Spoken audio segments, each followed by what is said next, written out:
Well, here it is, broken tower on the pivot control for my TYM 254 loader arm. You can see that the casting just snapped off, but on the bottom side of the cross-drilled hole.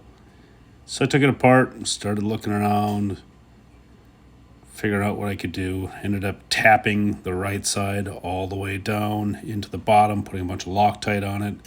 Then on the left side, I ended up drilling 2 holes through and putting 2 steel pins through and threw a couple little quick MIG tacks onto the bolt that holds the left pivot point on, and then put on the nut on the other side and tacked the nut to the pins on the backside. Works good. Everything seems to be cool. Looks more durable. Seems more durable. Hopefully more durable than original. And I have a possible replacement in the mail.